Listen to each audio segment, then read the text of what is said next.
Hello दोस्तों, स्वागत है आपका हमारे YouTube चैनल मैथ वाला पर। और आज इस लेक्चर में हम पढ़ने वाले हैं 12th क्लास फिजिक्स का एक मोस्ट इम्पोर्टेंट टॉपिक जो है विद्युत द्विध्रुव की अक्षीय स्थिति में विद्युत क्षेत्र की तीव्रता के लिए व्यंजक। यानी कि इस लेक्चर में आज हम विद्युत द्विध्रुव की अक्षीय स्थिति में जो विद्युत क्षेत्र की गणना की जाती है उसको सीखने वाले हैं। तो चलिए स्टार्ट करते हैं अपने इस लेक्चर को। तो देखिए, इसके डेरिवेशन को स्टार्ट करने से पहले सबसे पहले हमने यहाँ पर एक डायग्राम बनाया है और इस डायग्राम में हमने एक एक चीज़ जो बनाई है उसको पहले हम समझ लेते हैं। देखिए, सबसे पहले हमने एक यहाँ पर विद्युत द्विध्रुव बनाया है जिसके दो पॉइंट हमने मान लिए ए और ये दूसरा पॉइंट बी। इस ए पॉइंट पर जो चार्ज है यानी कि आवेश जो है वो प्लस क्यू आवेश प्रेजेंट है और इस पॉइंट बी पर जो आवेश है वो ऋणात्मक आवेश प्रेजेंट है। और ये इस पूरे द्विध्रुव को हमने दो आधे भागों में बांट लिया है। ठीक है, इस पूरे द्विध्रुव की अगर हम लंबाई की बात करें तो वो 12 है, लेकिन जब हमने इसे आधे भागों में बांट दिया तो इसके इतने पार्ट की लंबाई L होगी और इधर से इतने पार्ट की लंबाई L होगी। यानी कि -q और इसके आधे पार्ट की जो लंबाई है वो L है और +q और इसके आधे पार्ट की लंबाई भी L है। अब हमें क्या करना था, इस पूरे द्विध्रुव के कारण इसकी अक्षीय स्थिति में एक विद्युत क्षेत्र की गणना करनी थी। तो हमने क्या करा, इस द्विध्रुव से अक्षीय स्थिति में, अक्षीय मतलब सीधी स्थिति में, कोई यहाँ पर पॉइंट मान लिया है P जिस पर हमें विद्युत क्षेत्र की गणना करनी है। अब ये जो पॉइंट P है ये इस द्विध्रुव से r डिस्टेंस पर प्रेजेंट है। अब आप सोच रहे होंगे कि ये जो r दूरी है वो द्विध्रुव के बीच से इस पॉइंट तक की दूरी है। तो आपकी जानकारी के लिए बता दूं, जब भी हम द्विध्रुव से दूरी मापते हैं किसी भी पॉइंट के तक की, तो वो हम द्विध्रुव के बीच से ही नापते हैं, ना कि इस पॉइंट से नापेंगे या इस पॉइंट से। हमेशा हम द्विध्रुव के बीच से और पॉइंट के बीच की दूरी को नापते हैं। तो यहाँ पर ये पॉइंट हो गया जिस पर हमें विद्युत क्षेत्र की गणना करनी है। अब हम विद्युत क्षेत्र की गणना किस टाइप से करेंगे तो वो देख लेते हैं। देखिए, सबसे पहले हम निकालेंगे इस -q आवेश के कारण इस बिंदु पर विद्युत क्षेत्र।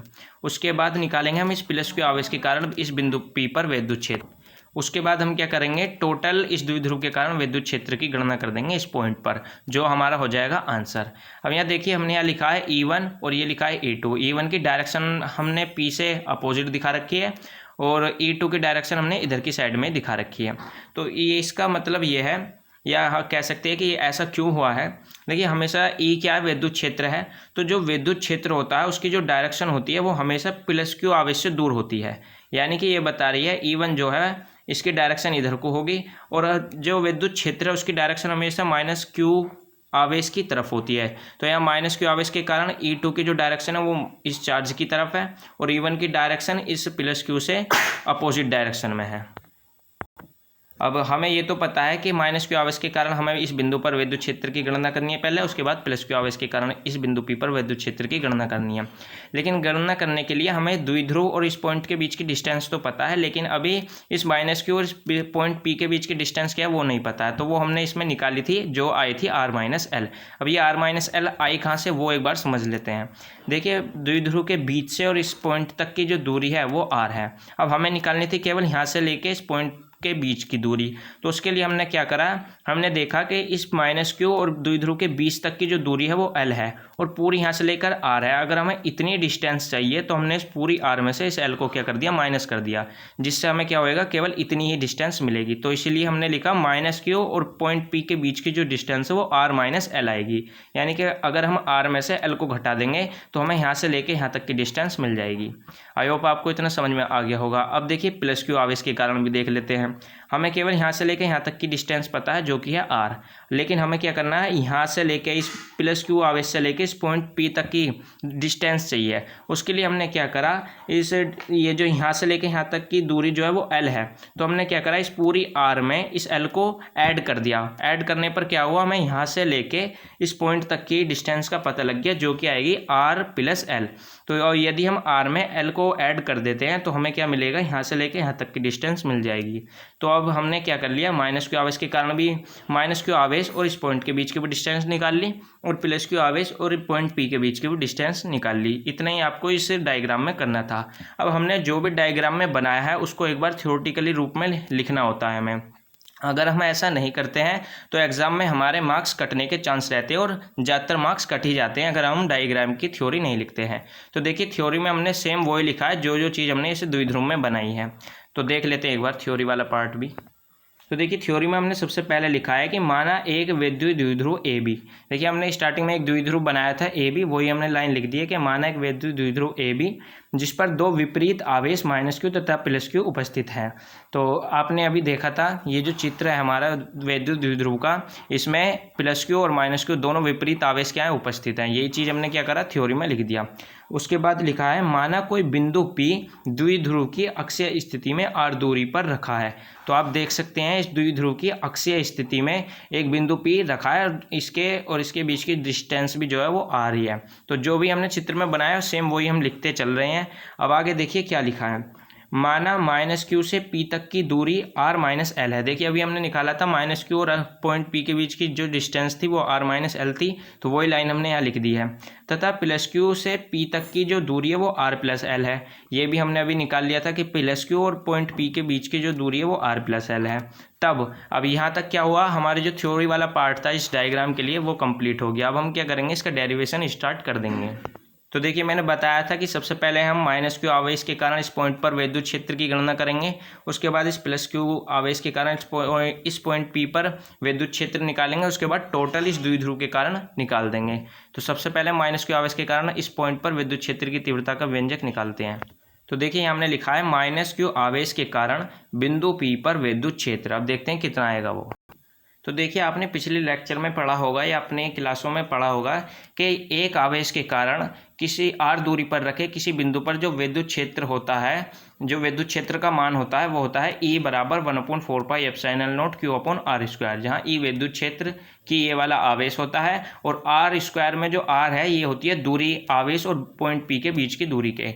तो यहाँ एक आवेश के कारण किसी पॉइंट पर इतना विद्युत क्षेत्र होता है। तो अगर हम -q आवेश के कारण विद्युत क्षेत्र निकालेंगे तो उसकी वैल्यू हम यही रखेंगे। बस हमें क्या करना है, जो आवेश और पॉइंट के बीच की डिस्टेंस है यहाँ पर r दे रखी है, वहाँ पर -q के कारण r - l है, तो यहाँ r² के स्थान पर हम r - l का स्क्वायर कर देंगे। तो बढ़ते हैं अपने स्टेप की तरफ। तो देखिए हमने -q आवेश के कारण विद्युत क्षेत्र का तीव्रता के जो है वो E1 मान लिया है, क्योंकि अब हम एक आवेश के कारण निकाल रहे हैं, या कह सकते हैं पहले आवेश के कारण निकाल रहे हैं जो कि था हमारा -q। तो E1 के कारण जो विद्युत क्षेत्र की तीव्रता है उसकी वैल्यू आएगी 1/4πε। ये तो पहला जो अभी हमने बताया था सेम वही रहेगा। ऊपर ये q हो गया हमारा चार्ज और अपॉन में r² के स्थान पर हमने लिख दिया r - l का स्क्वायर, क्योंकि -q और पॉइंट P के बीच की डिस्टेंस जो थी हमने देखी थी वो r - l थी। तो यहाँ इसको मान लेंगे हम समीकरण नंबर 1। ठीक है, ये होगी हमारी समीकरण नंबर 1।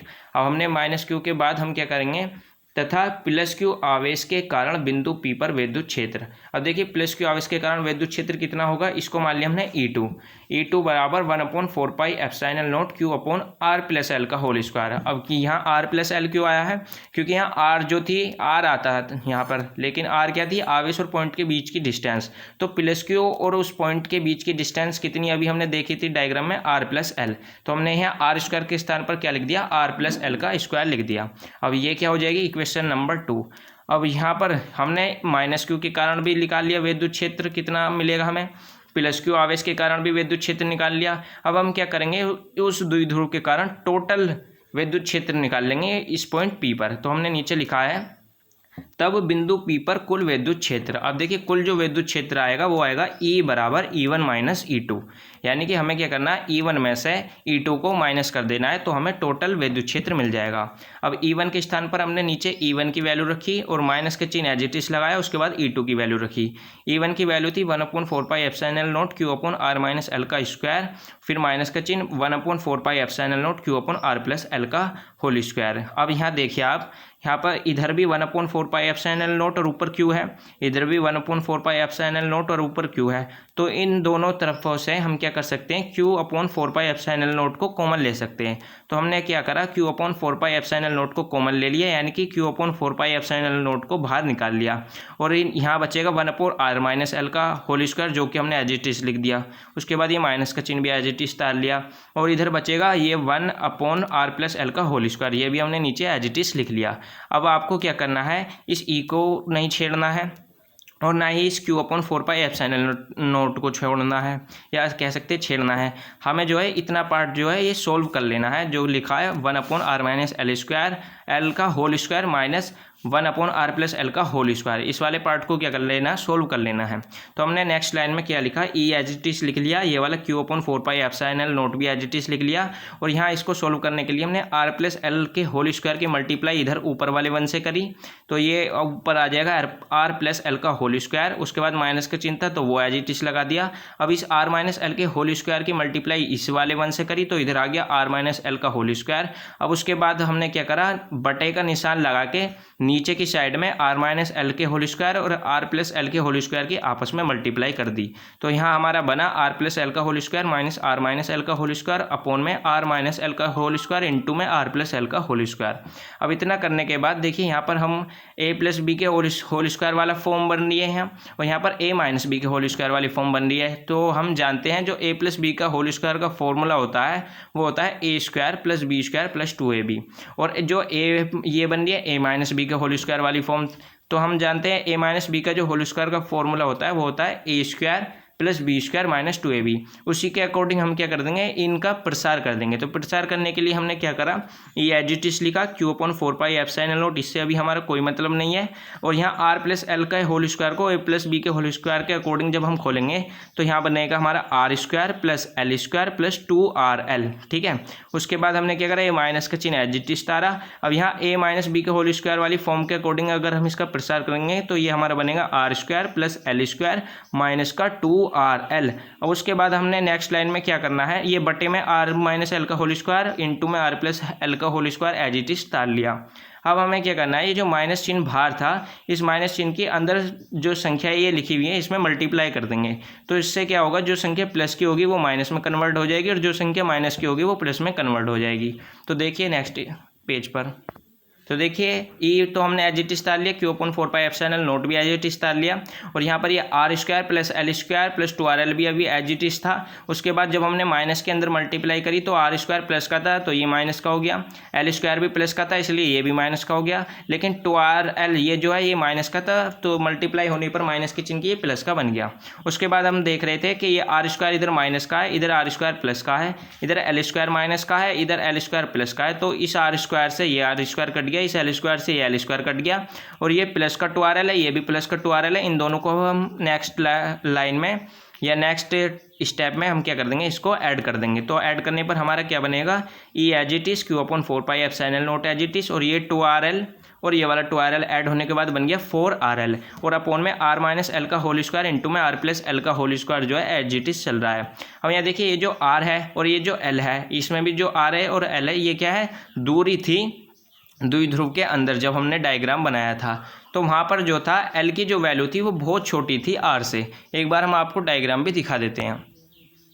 देखिए आप यहाँ डायग्राम में देख सकते हैं कि ये जो दूरी है ये तो यहाँ से लेकर यहाँ तक की है जो कि काफ़ी बड़ी हमें दिखाई दे रही है, लेकिन L जो है वो यहाँ से लेकर यहाँ तक की दूरी है केवल, जो कि इस R की तुलना में काफ़ी ज़्यादा छोटी है।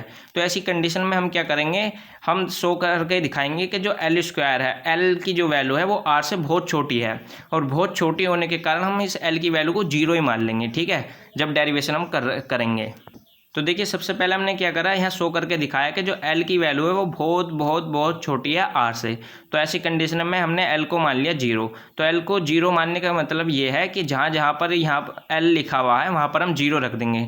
अब जैसे हम 0 रखेंगे तो यहाँ पर r-0 बन जाएगा, r-0 मतलब सिंपल r ही रह जाएगा और फिर उसका स्क्वायर रह जाएगा, और यहाँ पर r+0 बन जाएगा, r+0 का मतलब केवल r ही रह जाएगा और उसका भी स्क्वायर चलेगा। तो हमने नेक्स्ट लाइन में जो लिखा वो ये था, E = q/4πε0 ऊपर 4rl और नीचे भी r का स्क्वायर, और यहाँ पर इंटू में चल रहा था ये भी r का स्क्वायर ही बचा। अब देखो हम जानते हैं ये r² और ये r² दोनों गुणा में है और गुणा में जो है घातें जुड़ जाती हैं। तो नेक्स्ट लाइन में हमने लिखा है E = q/4πε0 4rl as it is, और अपॉन में गुणा में घातें जुड़ने के कारण r की पावर 2 और 2 जब ये जुड़ेंगी तो ये बन गया 4, तो r की घात क्या बन गई 4। अब यहाँ पर आप देख सकते हैं ऊपर r है नीचे r की घात 4 है, तो यहाँ से इस एक r से इस r की पावर 4 की एक पावर कम हो जाएगी। तो हम नेक्स्ट लाइन में क्या लिखेंगे, E = q/4πε0 4l, क्योंकि ऊपर का ये r एक कट गया है, और नीचे r की घात 3 क्योंकि एक पावर इसकी वजह से कम हो गई। अब यहाँ आप देख सकते हो कि हम जो 4l है इसको 4 को जो है एक मतलब गुणनखंड के रूप में लिख सकते हैं, जैसा हमने नीचे लिखा is equal to Q upon 4 pi epsilon naught as it is, और इस 4 को हमने लिख दिया खोल कर 2 गुणा 2, इसका भी मतलब 4 ही, क्योंकि 2 दूनी 4 ही होता है। और ये एल एज इट इज लिखा और अपॉन में आर क्यूब भी ऐसे लिखा। अब ये हमने ऐसा क्यों लिखा, क्योंकि हम जानते हैं जो क्यू इंटू 12 होता है इसकी वैल्यू होती है पी। तो यहाँ से हम देख सकते हैं इस क्यू को और इस इंटू में 12 को, इस सब की क्या रख सकते हैं हम, एक वैल्यू रख सकते हैं पी। तो हमने नीचे एज इट इज लिखा E is equal to 1/4 pi epsilon naught, और यहाँ क्यू इंटू 12 के स्थान पर पी लिखना था। ये जो क्यू इंटू 12 दे रखा है इसके स्थान पर हमने पी लिख दिया, ये वाला 2 एज इट इज यहाँ पर रह गया और अपॉन में आर क्यूब आ गया। ये क्या था, इस द्विध्रुव के कारण अक्षय स्थिति में वो जो पॉइंट माना था हमने पी, उस पर विद्युत क्षेत्र का व्यंजक, ये क्या हो जाएगा, आपका आंसर हो जाएगा। तो यहाँ पर हमारे लेक्चर होता है समाप्त। अगर आपको हमारी वीडियो अच्छी लगी हो तो आप हमारी इस वीडियो को लाइक कर सकते हैं, साथ ही हमारे इस चैनल को सब्सक्राइब भी कर सकते हैं, जिससे आने वाली कोई भी हमारी वीडियो सबसे पहले आप पर पहुँचे। Thanks for watching.